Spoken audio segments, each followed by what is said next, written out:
you ever wished you could know what the future held before you got there? What if you were given the gift of knowledge before you even began your journey? Now, I've been thinking about that because I made a lot of stupid mistakes when I was younger. And I wish I had someone to say, don't go down that road, go down this one. I'm Sherry, and welcome to From the Eyes of Wisdom, where we are pairing an experienced elder from Christa Senior Living with a passionate King's High School student ready to launch into the world. And while these conversations won't tell the future exactly, they did reveal a lot we weren't expecting about how to live life well. Are you ready? I can't wait for you to hear this.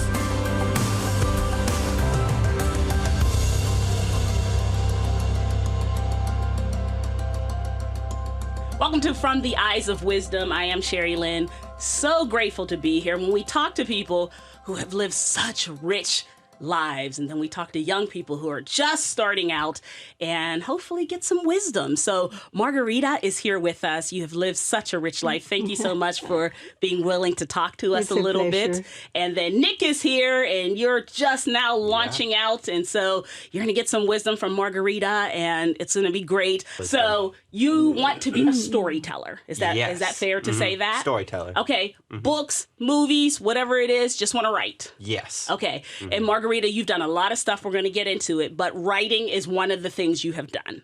I'm going to start with a story, because you've done a lot of stuff in life, right? I'm going to start with a story, just so, Nick, you can kind of get like a picture. Let's get a picture of your life. One of the things you've done, an interpreter, right? Yes, a court interpreter. A court interpreter. You're in a courtroom, sitting next to a suspect. It was somebody that the court was trying to protect. Okay, court was trying to protect this person, so not a suspect. Okay. Because he had information. Given a lot of information. Okay. And now he had to be protected from his own brother. Okay, and you're interpreting for him. And I'm interpreting for him. And you don't know who he is. I have no idea of anything. They just call you, Margarita, get down here, we need an interpreter. Yeah, right. Hurry up. Okay. You get down there, you're sitting next to a guy who I'm guessing is going to go into like protective custody. Yes. Okay. And then what happens?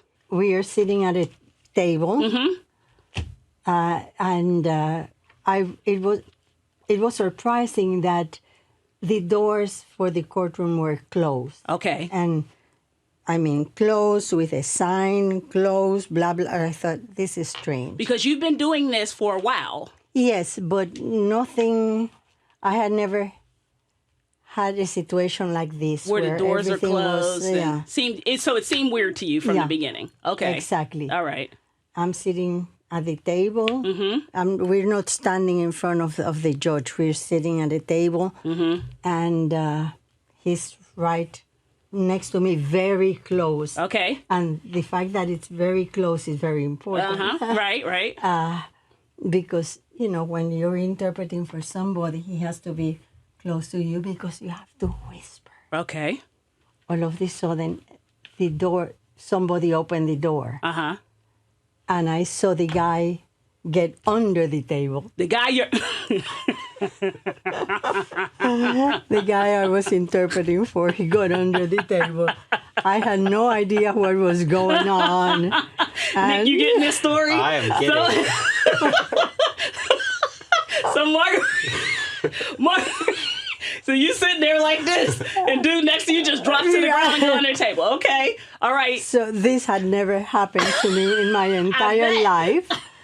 Then when they started explaining what was going on after he came back, he gets up out of his back up on his seat, I learned that he had given information about his brother, who was one of the top narcos in Mexico. Wow. And he had brought drugs from Mexico, not knowing what he was bringing, or supposedly not knowing. Right. And, of course, he was put in jail and all that. Yeah. And in order to get out of jail, he gave all the information about his brother. So there I am caught in the middle of all this situation. Yeah. So by the second time that the door opened suddenly, Guess who went under the table also? Margarita, were you under that table? I went under the table also. When I saw him get under the table the second time, Come in here, sis. I went under the table I also. give it to you. That first time, I would have been like, I don't even know Spanish. I can't do this job. I can't I do must it. say it was very difficult to interpret when you're very nervous. Definitely. How's that for a first scene for a story, That Nick? is an incredible opening Can scene. you not see the rest of the story? I can see it. Can you see it? Mm-hmm. So let's think about this. When you were talking about the difference between being an interpreter and being a translator, because you were both. I am both. I'm certified To do both. ways. But about translation, if you're certified one way, that doesn't mean that you're certified the So- other way. If you're certified from English to Spanish, that doesn't mean that you're certified from Spanish to English. That's another. That's another exam certification. And another certification. It only goes one way. So I'm wondering if ever you were in a situation where you're the interpreter, because you said something in your pre-interview that really stuck with me. You said, I'm in charge almost of bringing two people together, right? Because you don't know what this person's saying. This person doesn't know what you're saying. I'm in charge of making this connection. Has anyone ever said something and you're like, I don't know how to tell this person that. Like, I don't know the word, or I don't know. I have had situations where, not so much that I didn't know the word, but because it was not explained clearly enough. Okay. Yeah. So you do not know Uh-huh. because of the situation is so strange. Yeah. Okay. Yeah. For example, it was a situation where the guy, he's from Mexico, and he is talking about the fact that he has taken all the furniture from his house because he's trying to move, and he's putting the furniture, I don't know whether it was in the driveway or on the sidewalk or this or that. Right. And he goes, the thing goes on, and fine, easy. Right. Nothing very special. Uh-huh. Then all of a sudden, the word for furniture in Spanish is mueble. Okay. Say it again. Mueble. Mueble. Mueble. Mueble. Mueble. Okay. Many people here in the States who really don't speak very good Spanish, and they have incorporated a lot of the English, they call it furnitura, which comes from furniture, but it's not a Spanish not the word. Right. But anyway, he's talking about bringing his furniture out, and then all of a sudden, he says that el mueble está en la calle. The furniture is in the... But the Mexicans call mueble to a car. A car is a mueble because it moves. Oh. So because the car moves, they call it mueble. Okay. But when you have been talking about furniture and then all of a sudden you have another mueble. Right. So mueble was car and furniture. Yeah, that is in the street. It's very confusing. Okay. So it was both the cars in the street and the furniture's in the street. Yeah, but when it happened, I didn't know that he was talking about one thing or the other. There was no way of knowing. It was shortly after that it became clear. So I had to raise my hand and tell the judge, we must clarify this. You do improv, right? Yes, I do. Okay. Now, I'm not going to put you on the spot. I've done improv, too. I mean, that's what I'm all about, being Putting put you on the spot? Yeah. Okay. We're in the courtroom. The courtroom. They're trying to explain what happened, all right? Yep. Let's say that let's put it in a case where it ended up in a fight, right? Okay. So what happened was they're explaining it was the car. How did this end up in a fight? So there was some confusion between what was actually stolen. Because furniture being stolen and a car being stolen are different things Right. entirely. Yeah. So if that gets changed, everyone is suddenly shocked and Right. like, wait, is this a car being stolen? This is a whole nother level. I mean, it's harder to steal the bed. It is. Running down the street with a couch instead of a car. Yeah. All right, look at what we did. We just wrote a little story together, right? So, okay, good. That's a good example. So, tell me about that's what I like is taking people's life stories and like expanding them. So, when you talk about wanting to write story, tell me what got you interested in story because I'm going to talk to you about. You said you got started writing late in life. Yes. But Nick is here early in life and he wants to write. Tell me what made you want to write. I feel like I've been exposed to like superheroes and cool movies and whatnot all throughout my life, right? And then I started getting these like story ideas just popping up in my head, kind of like popcorn all of a sudden. Yeah, yeah. And it's like, Popcorn. I want to, I like that. Yeah. and I want to do something with them, and I want to share them, so it's like more than just popcorn, and it can become actual full-fledged stories. Yeah. Whether that's books or movies, I don't really care at this point. I just want them out there in a physical big thing. Yeah. I love that. So that's what I'm going to ask you. You have popcorn in your head, right? Because that's how it starts, right? You start thinking, I have ideas. You started with ideas. You started late in life. You have ideas. How did you start thinking, I think I want to write? How did you get from that? I didn't think I want to. You just started writing. To begin with, writing is part of translation. Because translation is written. Okay. So translation is something that I did fully. I mean, you have no idea to what extent. It's important to make that distinction, too, because when you made that distinction in your pre-interview, that was very interesting, that interpretation is spoken. Yes. Translation is written. It's I'm written. reading something and I'm writing the translation of it. Okay, so you were writing a lot because you were translating Constantly. a lot. Okay. Constantly. Okay. And I did translations of all sorts of things that I wish I could remember all the things that I learned, which I have forgotten. But I did translations about dinosaurs, about roads in I guess Peru. you would learn a lot, huh? And stuff that you Roads wouldn't in have Peru, known. when they established the very first train in Puerto Rico. Wow. All the translations about the construction related to trains, I did, and those were hundreds of pages. I mean, topics that I had to learn first. Yeah. And at that time, it was not a matter of hitting some buttons and you get all this information. Internet. I had to go to the library. Yeah. That's a place with books, Nick. Really? I'm just playing. Go ahead. I had to go to the library Right. and look at books concerning trains. Yeah. Wow. To learn all these special words. Yeah. Or if it was about mines, what do I know about mines? Yeah. So Gosh. first, there was a lot of research. Yeah. Yeah. Now that is and it comes. It's right there. That's right. But not at that time. So I would go to the library and read about those things and make my own glossary of, Yeah.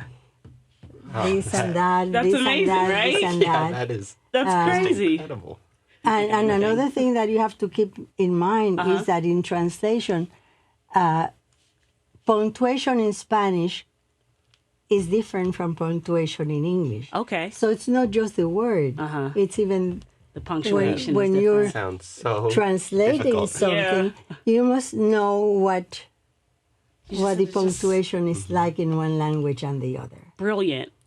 Brilliant. You have to be brilliant to be able to do that. All the details. I don't know whether you have to be brilliant. You do. But you have to be definitely do. watching for Yes. all sorts of details. So you're doing that, and you're doing a lot of that, right? a lot. You then have to make a transition to start doing your own thoughts, your own words, your own, because it wasn't just, you weren't just writing your own words like poetry and things, you were also painting, right? And draw. Like, how do you transition into your own creative work? What made you want to do that? I really have to go back to when I was a teenager. Okay. I did a lot of theater, children's theater Yeah. mostly, and but what I did the most was reciting poetry. Okay. In Spanish, we don't go with poetry reading; it's reciting. You stand as if you were going to sing Okay. in front of an audience at a. You memorize it. Absolutely, Okay. absolutely. Okay. And you sort of act out the poem. But this is your own personal poetry. No, This- no, no, no, okay. no, no. Okay. No. Okay. Poetry from Other poets. centuries ago, Okay. from modern poetry, from this country, from that country. I knew hundreds of poems when I was just a young teenager. Right. Hundreds. Yeah. And I was very well known for, reciting. Okay. And so this was your background. part of my background. Yes. And I never, ever thought of writing, and especially poetry. I guess also I was surrounded by real poets. When I say real poetry, I'm even talking about Nobel Prize. Oh, okay. Juan Ramon Jimenez, Uh-huh. Wow. who was the Nobel Prize in Literature in Spanish. This is when you were younger or when you got older? When I was young. Okay. So this was Wow. This Yeah, was my yeah. background. Okay. So, you're not going to compete with Yeah. it would not even occur to me Right. to write a poem because I was surrounded by real Yeah, yeah, people that yeah. Wow. you respect and admire. And So then when you get older, you did write it. How did you do that? I didn't write a poetry until I was about 65 years old. So your poetry book, let's show Nick that. And you illustrated that, right? Yes, but first it was published by Scholastic. But I didn't go to Scholastic. Scholastic came to me. Scholastic came to you and said, hey, Yeah. how about a book of poetry? Yeah, it sort of had wings of its own. When I make a presentation to children in school, the first thing I say to them is, what is this? Uh-huh. What is Butterfly. that? Yeah. It's not a butterfly. It's not a butterfly. What is And it? that's their first lesson. Ah. Things are not what they look like. Snakes and fish. They are two snakes and a fish. What? Look at that. Well, It sure is. So that's their first lesson. Things are not what they look like. You might see somebody that looks like a gentleman, and he might be the bad one. And somebody that Right. has no shoes and is very poor, and you think he must be a bad guy, and That's he's the good gentleman. one. Margarita. Nick. yeah. That is a story right there. Yeah. Tell me what you're thinking. Well, I'm just thinking about like the importance for me with art like this and storytelling, and how whenever I'm trying to like get my ideas like onto paper, I often have to like draw them Yeah, yeah, because yeah. it just helps me get stuff out there. And I feel like this is such a good example, and all of these pictures are so beautifully illustrated that the poems that you're able to tell with them, I think are just so much more enhanced Yeah. because you have that Yeah, beautiful some picture. of the poems are very short, but others are long. But Yeah. they all are like fables. They Yeah. all teach something. I also think one really amazing point to get from your life, Margarita, when I was listening, seeing all that you did, that I think is important, Nick, as a creative, speaking as a creative myself, is that when you are a creative, someone said this to me one time, and you are a perfect example of this, from all of this. How do you know you're a creative? Someone said to me, and I was like, how? And they said, you create. That's how you know you're creative. So make the thing. Look, This is how you do it. It doesn't matter. A lot of times I think young people want someone to, well, do I have the money to make the movie? Is someone going to publish my book? Is someone going to do this? Can someone do that? Make the thing. Make the thing. Make the thing. Yeah. If it's in you, make the thing. Like, look at you want to have a life when you're 80, whatever. Yeah, I think it's important to be able to step back with a life well lived and just have things that you made. Yeah. You know what I mean? Things like, look, this is the stuff that I made because I'm a creative. Like, I just think that's just amazing stuff. Do you have any other questions for Margarita? So when you first wanted to start like making this and putting it out there, how did you take your first step? Like, I have an idea of the end goal, but like, how did you do it? Well, in 1999, at the end of the year, I had never written anything, you know, of your own, of my own, other than things that I had to write when I was in college or something like that. But at the end of the year, in 5 days, I wrote about 112 poems. Why? I could not stop writing. Really? I would be driving the car, and I would have to stop the car to write. It was just coming to you. It was just coming to me. It was just coming to me. Some were short and nonsense. That's why my first poem here in my book is Flying Poems. Will you read it for us? Because I felt that they were, what I was getting were flying poems. They were coming to me. They were flying to you. Will you, in fact, will you give it to him? Will you read it? Yeah. Poemas que van volando buscando donde posar. Algunos tiran caquitas y otros granitos de sal. Poems flying up in space, looking for a landing spot. Some pass by, just dripping poo. Others, dabs of golden spice. So that's how they came to me, you know. Yeah. Some were short and no good or whatever. And others were long and meaningful and this.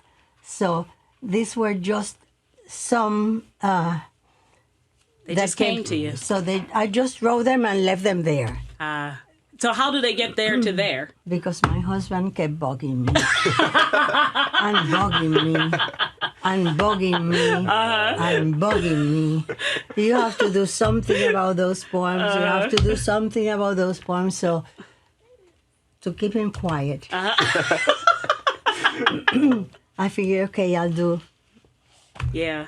But I had poems of all sorts of things. So then I figured I'd take those that have to do with some of those that have to do with animals and put them here. Okay. Then I sort of divided them in... Categories. Yeah. Okay. I had never translated poetry. I had done translations of all sorts of things. You mentioned them. Right. Including 15th century literature. Wow. That was the most difficult job I ever done. I can't even imagine. And, I can't even read those things in English. Let alone translate them to another language. When it's your own poetry, you can do whatever you want. Yeah, right. So I didn't have to go. Right. Because what was your meaning. It's your meaning. What was important to me was the meaning. Right. Yes. Yeah. And the feeling. Yeah. So it's more than a translation. It's a version in English. Right. And then I thought, oh my God. So, okay, sounds pretty good, the selection and this and that. But I need an illustrator. But to begin with, I could not pay for an illustrator. Right. Yeah. So guess who illustrated it? Yes. I have painted since I was a young teenager, but I had never done anything like cartoonish or It's you. Would, even in watercolor. I had never worked in. you would never know that by your illustrations. Not in. Yeah. Yeah. In These are water, incredible. I did oil and acrylics, but not water. But Yeah. somebody had to do it. Yeah. So I did it. Yeah. That again, this to me is the true definition of a creative. Is that you are making it. You're not waiting for someone to, well, I don't have an illustrator, so it can't be done. No, Yeah. I do it. I don't have someone to translate it, so I guess it just can't. No, I'll translate it. It's my meaning. Like, it drives you. When you're a true creative, well, who's going to read it? No one's going to read. No, it doesn't matter. I have to make it. And I think for creatives, you're just a maker of things. I have to make it. If not one single solitary person reads it, right? I had to make it. Like, that's what the book that you and your husband wrote. You had to make it. Was your husband a creative? Oh, my husband was a psychologist. He was a but psychologist. He was very creative. He was very creative. And as So- I said, the cartoons here are his. Right. Yeah. And so you're making things, and it's not always for mass consumption. Yeah. Right? It's not always so, everybody can come to the theaters or everyone, New York Times bestseller. Actually, I think sometimes it works better if it's for you Why? because you're more demanding. I love You're that. more demanding. Oh my gosh. People, they could be polite and Yeah. say, "Oh, that's how nice, how nice," and this and that. But if you don't like it, you don't say to yourself, "That's nice." Yeah. You say, You are absolutely right. That is good. I'm going to tell you to give him a piece of advice to write down. But I'm going to write that down for you. It's better if it's for you. All right. But then you know how it went. It had wings of its own. This book? It had wings of its own. I finished, and I was still finishing the drawings when my husband got a phone call from a friend in Santa Fe who owns an art gallery. And he was talking to my husband, and then he said, "And how's Margarita doing?" So my husband said, "Oh, she's writing a poetry book for children, blah, blah, blah, blah, blah." And he started, I was still finishing it. And he said, "Oh, that sounds interesting. Ask her to send me a copy." So when I finished the last one, I photocopied what I had and sent it to him. A week later, he called back and he said, "I showed your book to the Children's Museum in Santa Fe. They have never published a book, but they are interested in publishing it." Yeah. So it had wings of its own. I think that happens when you do it. Just do it. Yeah, you just got to So get that smart. I think that in you can get inside your own head and you want it to be perfect. And then when it's not perfect, then you just don't do it. Right? And then when you don't do it, the Children's Museum can't call you because it's not done. But if you just do it, it gets wings of its own, right? But other things happened. They were interested in doing it. They started doing all the planning, blah, blah, blah, blah, blah, blah. And I was going to have a 5-year contract with them for the book. Like, everything was done. Yeah. Then the 9/11 thing happened. Okay. And I got a phone call from them saying, "The book cannot go out as planned. We'll have to wait to see how things are going to go." Yeah. Yeah. Because it was It was a crazy time. It was a very special situation.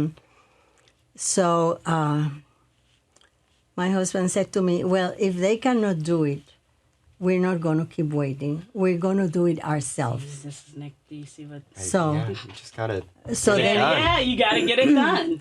so then my husband insisted, and we published just a limited number, mostly for friends and family. And somehow, I didn't send it to Scholastic. Somehow, somebody who got the book got in touch with somebody at Scholastic. And one day the telephone rang and they said, "This is from Scholastic and we're interested in publishing your book." So, Wings of its own. Wings of its own, but you have to do it. Yeah, so, Can't get wings if it's not there. It can't get wings if it's not done. When I come back, whenever that is, I expect to see 2020, your whole idea, done through December. Even if even if it's not perfect, even if it's just a treatment, even if it's just an outline. Here, Sherry, here's the outline. Nick, tell everyone your idea, because I'm saying that from your pre-interview, and I don't think I even said what it was. So tell everybody what your story idea was for 2020 and why. So as I was living through 2020, it felt like every single month something new was going horrible around the world. Right. And I just thought, what if each of the months of 2020 was created into a supervillain that the main characters then had to go and fight and survive. So the idea is there's one supervillain for each month, and they have to continually just keep building up the fights against them. And those of us who lived through 2020, it did, in fact, feel that way. So I think it's a fantastic idea, and I just want to see an outline from you. Yeah. Me and Margarita are going to read that outline, aren't we? Yes, the two of us are going to read that outline, all right? Thank you. I'm going to give you a card, and I'm going to give you this. Margarita, I want you to give Nick if you could give him one piece of advice as he's going off into the world. He's going to go to college. He's going to start doing creative writing. He's going to start doing theater. He's going to start doing all these creative things, starting his life out, wanting to be a creative. What's the one piece of advice you would give him as he starts on this journey? I would say, don't get stuck with one idea. You don't think, I'm going to be a writer and I'm going to write, or I'm going to be an actor. Because sometimes just being relaxed, then you grab things from here, and it becomes something different from what you had thought. Yeah.